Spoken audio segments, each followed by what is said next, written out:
Welcome to the Note Investor Podcast. We'll guide you through the ups and downs of note investing and teach you all about the nitty-gritty details of the business that other people won't talk about. Your host, Dan Deppen, is a former aerospace engineer and product manager who transitioned away from cubicle life to full-time note investing in 2018.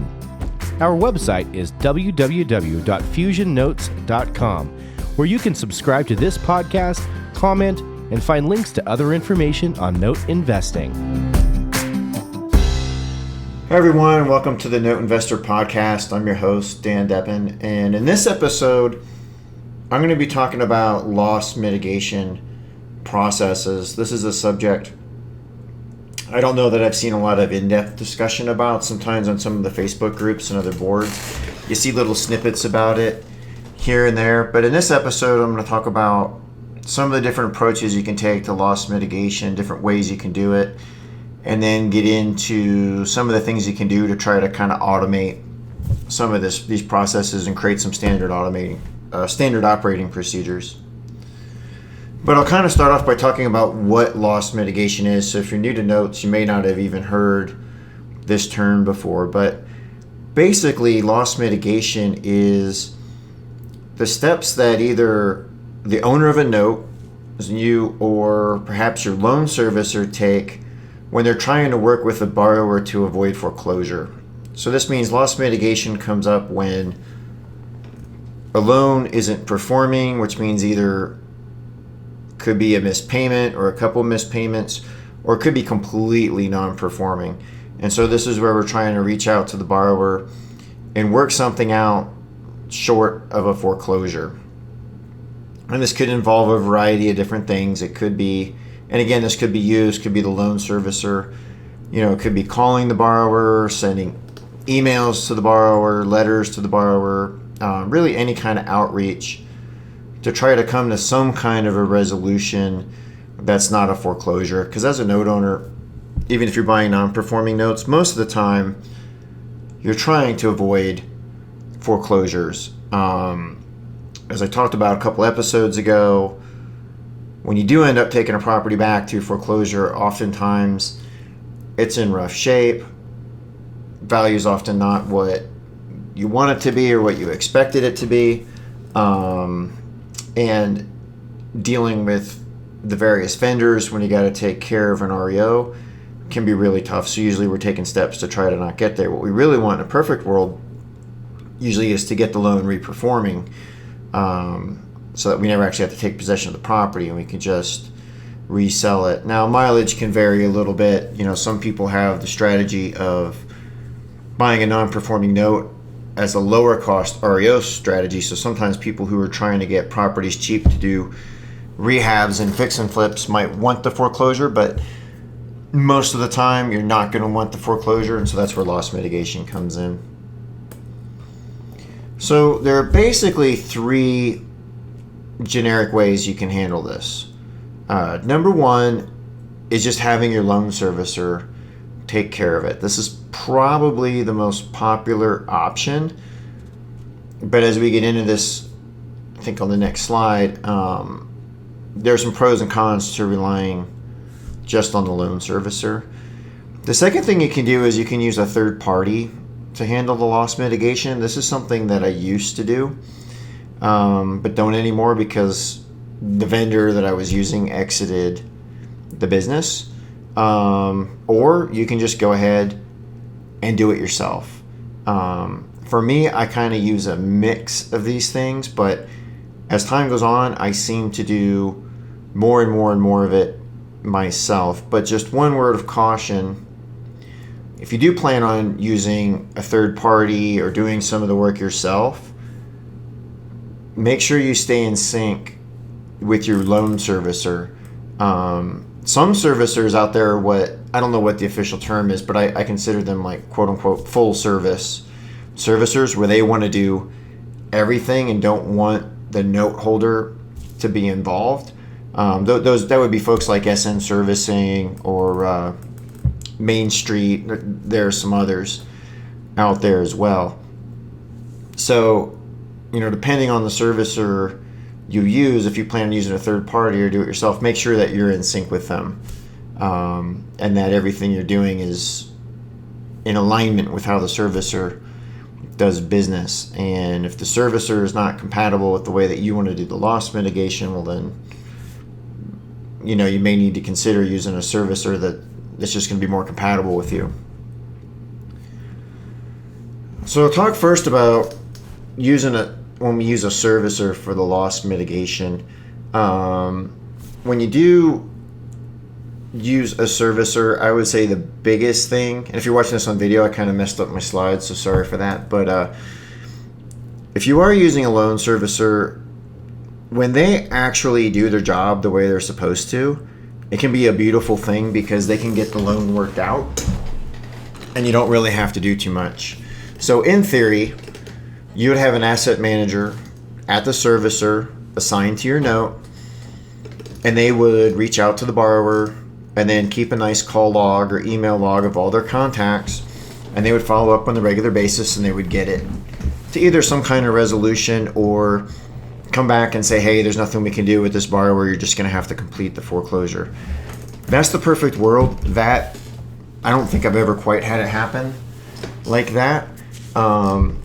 You really have to stay on top of your servicers, and even if you're letting the servicer take care of the loss mitigation, I really highly recommend using a CRM and making notes for yourself and reminders to check on what they're doing. So log in your servicing portal, see what they've done, see if they've called the borrower, see where things are at, and if things aren't progressing the way you want, then go ahead and follow up with them. In some of my experience with using servicers to do this kind of work, I've had some cases where the servicers did really good when I was kind of new with them and they were trying to win my business. But then it seems like inevitably we often fall into this mode where the servicer maybe makes one phone call and leaves a message or sends an email like once a month and then doesn't do anything until the next month. And then they charge you a lot of money for that level of service, because generally when you do have the servicer doing this, you're generally paying more per month than you would otherwise if it was like a performing note. So if you are going to use the servicers, definitely stay on top of them. This is one of these things that in theory sounds amazing, and if they delivered the way the service is intended, it would be great. In practice, that hardly ever happens. At least it hasn't with me. Maybe if you're like a larger fund and you have more pull with them, you get a little higher level of service. But although I'll counter that and say that for a newer note investor, this can be a pretty good way to go, because as we get into the other options, you probably want to have a little more experience before you delve in to those. So I don't mean to poo-poo this using the loan servicer too much. Just make sure you keep an eye on things and make sure they're actually doing what they're supposed to be doing and they're pushing the deal forward, because I've had issues where loan servicers have been very slow and then all kinds of bad things happen, right? You're not getting it to your resolution, obviously, but now your timeline's dragging out. Those monthly servicing fees are adding up, and then if it's a non-performing note, borrower's often not paying taxes and insurance, so you got all these carrying costs that are going along as well. So if you use a servicer and they don't do what they're supposed to do, it can get really expensive really quick. And it's amazing how a couple months can just seem to slip by out of nowhere. So the second option is using third parties for loss mitigation. And again, if you are going to use a third party, make sure you're in sync with the servicer. If the servicer where your loan is at doesn't approve of this, they want to do everything themselves, and you may need a different servicer. Or if nothing else, you want them to be in communication, because a lot of times, even if you don't have a servicer doing a full collection effort, they will still reach out to the borrower for different things. So you just want to keep your servicer in the loop, so you don't have any communication gaps.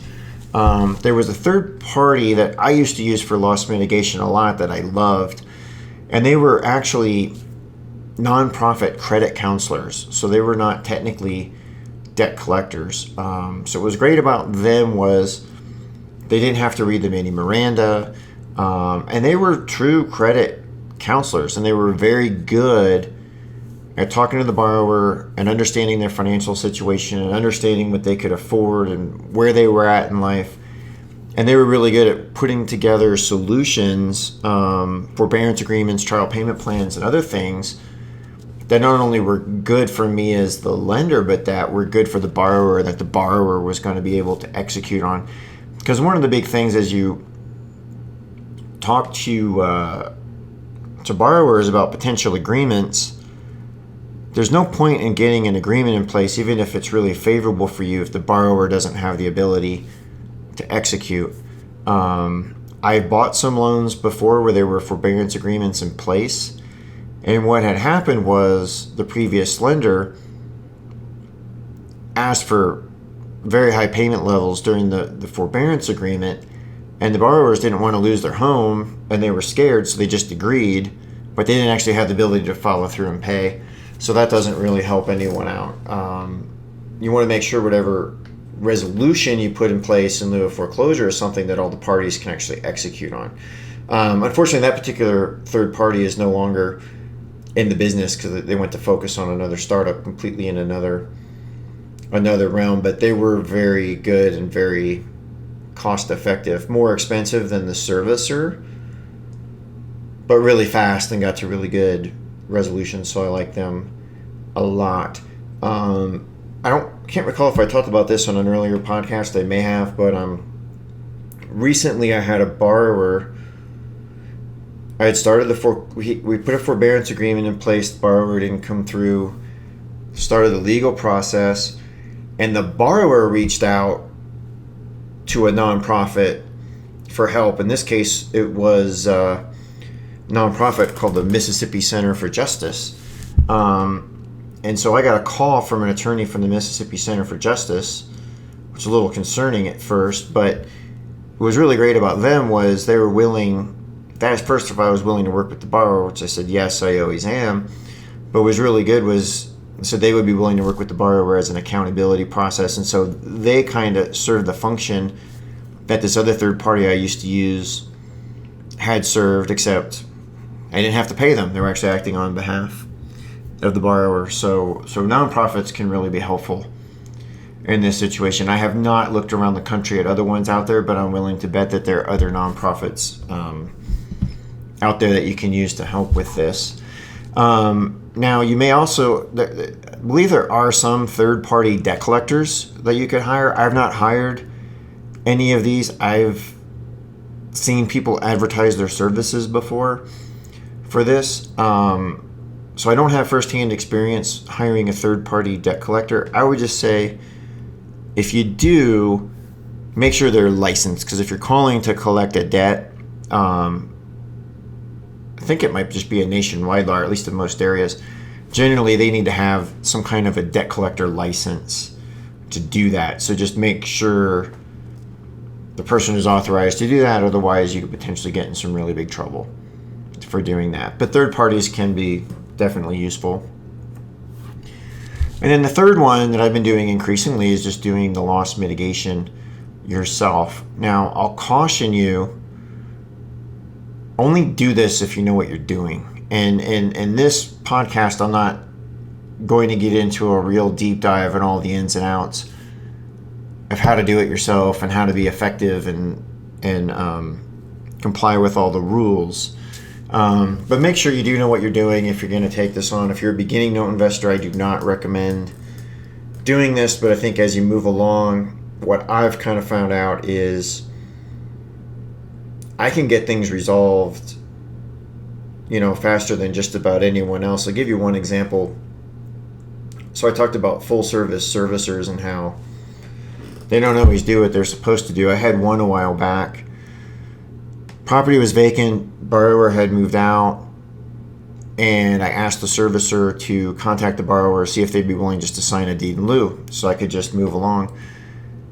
For several months, they were trying to contact the borrower, couldn't get a hold of them, but they were doing the thing where they were basically making about one phone call a month and leaving a message and then just trying again the next month. They weren't trying very hard at all. In the meantime, I had started legal and I was paying legal bills to go through this process. And then I found out the property had a flooded basement and had a lot of other problems. The servicer was also supposed to have the property secured, and they were supposed to be doing quarterly inspections on the property, which it turned out they weren't doing at all. So when I found out all about this, I was really upset. And even though this particular servicer doesn't like the note holder doing anything, I just took it into my own hands. And literally from when I took it into my own hands, so this the loan servicer had spent about 5 months and was unable to contact the borrower. I contacted the borrower right away, and within 2 or 3 days, I had a signed cancellation of land contract. So it took them 5 months to do, took me about 3 days, all in all. So, I find more and more the fastest, easiest route is just to do stuff on my own. So, a lot of times it's just reaching out on the phone and talking to the borrowers, sometimes emailing them. I'm at the point where I'm very comfortable talking with borrowers. But again, I'm not suggesting that you just go out and do that, because there are a lot of rules you got to comply with. And a lot of people, either inadvertently or not, are going to break those rules and get themselves into trouble. And the other thing a lot of people who are new can run into is they may not handle the negotiation well. At some point, I'm going to do some deep dives on negotiation in here, but most new note buyers go into the note world with the intention of working with borrowers and helping them, which I do all the time.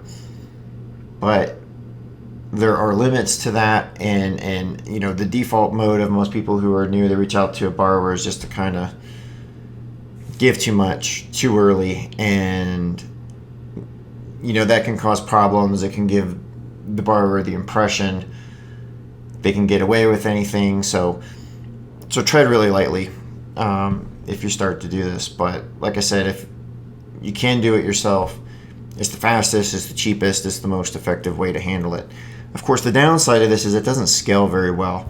One of the dirty secrets of non-performing notes is they can be just big time sucks, and it's just all the little things they can, and especially when you start getting involved directly with loss mitigation with the borrowers, where they're calling you back at random times and things like that. It can really take up a lot of your time, so it's not free. Certainly, and it doesn't, doesn't scale that well altogether. So if you've only got a couple of these, not a big deal, but if you're trying to grow like a really large portfolio, you're going to need to get some help with the loss mitigation.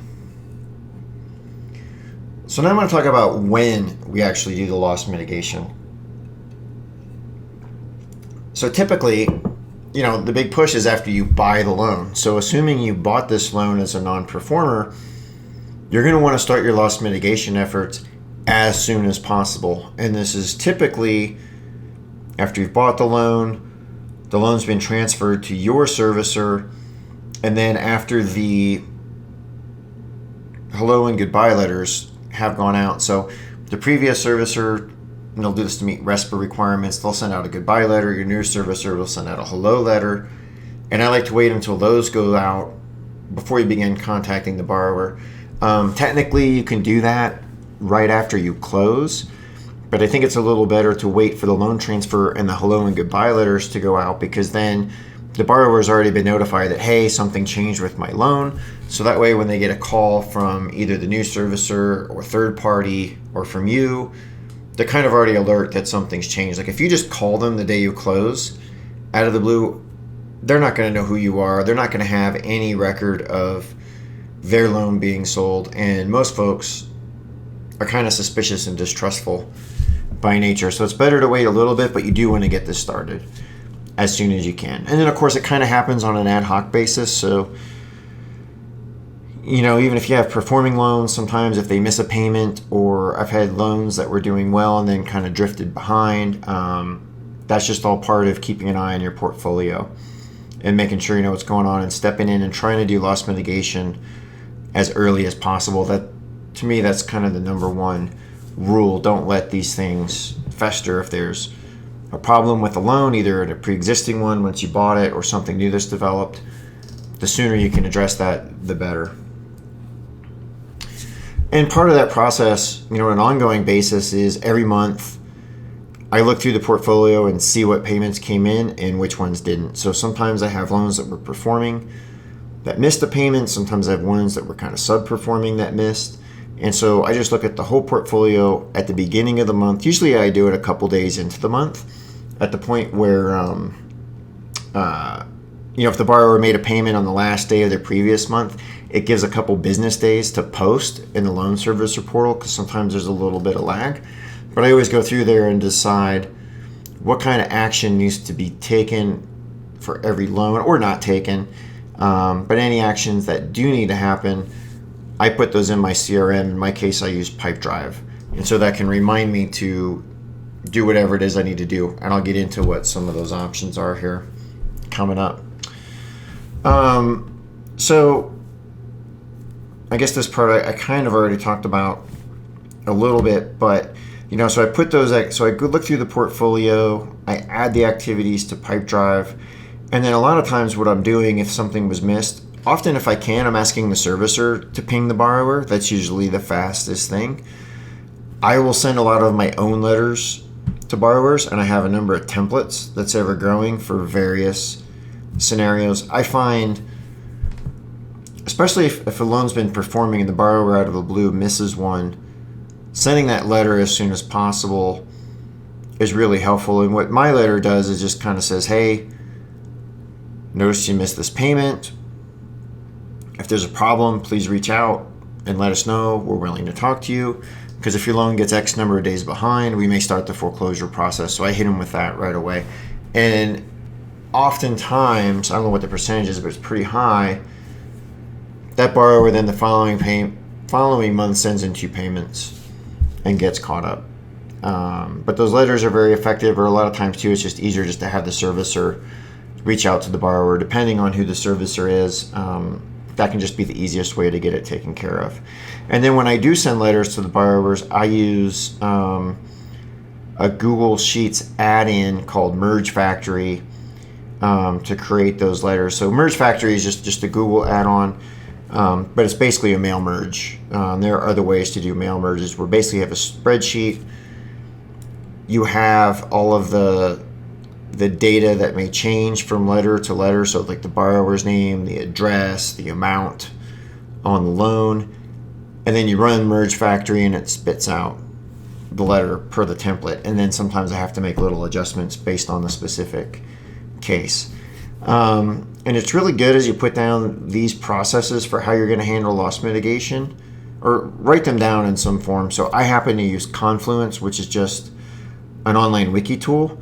And then I've got an assistant who helps me out with a lot of these things too. So as far as the processes to follow, on some of these I have short walkthrough videos, and I use Movavi to do screen capture videos. And then we use Trello, and a combination of Trello and Pipedrive to keep track of all of the activities and when they're due and notes and what needs to happen. So once you get into a rhythm with some kind of process, then a lot of these loss mitigation activities kind of take care of themselves overall. So the tool for the online wiki, Confluence, it's from Atlassian. If you're any software engineers out there and you use a program called Jira to manage requirements. Confluence is just made by the same company, but it's used as kind of like an online wiki. And what I really like about it is I can link to Google Docs, I can link to videos and other things. So it's really nice. And then Trello we use for managing our weekly tasks. So I've got a number of Trello templates for the various things that we need to do, and then every week I can just load up what needs to be done for my assistant, and then we can track everything within Trello. It makes it really simple. And then in Pipedrive, one of the things I like about Pipedrive is you cannot just create your activities for your follow-ups and set due dates, but you can also put in notes. So I've got a little scheme in the notes where if I'm updating an activity, I put the date and then I put the notes, because a lot of these activities may be ongoing, or I might just have a generic activity for loss mitigation, and then update that as I go and set the due date to when the next step in that process needs to happen. And then again, Merge Factory is, if you're using Google Docs, a really, really cool tool. So I can do things like just put in the borrower name, the servicer, loan amounts, and then hit a button, and then my borrower letters start getting created. So I can pretty quickly go through a portfolio, see what's been missed, see what needs to happen, and start getting letters out to borrowers as needed, or emails out to the loan servicer pretty quick. So to kind of sum some of this up, when you're figuring out how to do your loss mitigation processes, you've basically got three options. You can use a loan servicer, you can use a third party, or you can do it yourself. You'll need to decide what your specific processes are going to be and what tools you're going to use to keep track of things. So I just shared some of the tools that I use. These are not the be-all, end-all tools. They're just the ones that I happen to use. Use whatever makes sense for you. I think, these days it's kind of amazing the range of different software tools that are out there and available. They're pretty much unlimited choices, and I'm not really so fanatical about specific tools. Like if Pipedrive went away, I could find another CRM, or if I couldn't use Confluence for some reason, there would be some other wiki tools. So, don't get too caught up in using specific tools. Just find something that works for you and then go with it. And if you are using an assistant, which once you get beyond a certain number of notes, I don't know what the magic number is, it can really help you scale your business, especially if you're working part-time, which most people are. But if you are using an assistant, get these processes written down, because it's going to make it much easier for them. If your assistant leaves and you have to bring someone else in, having everything written down is going to save you from having to do a lot of training. And really, it just helps you it enforces a certain discipline. When you have to write down your processes yourself, it often kind of drives you to make them better. So that's always a good thing to do when you can. So that's it for this time. Hope you got something out of it. If you have any questions, you can drop me an email at dan@fusionnotes.com, or leave a comment on the YouTube channel, and I will see you guys next time.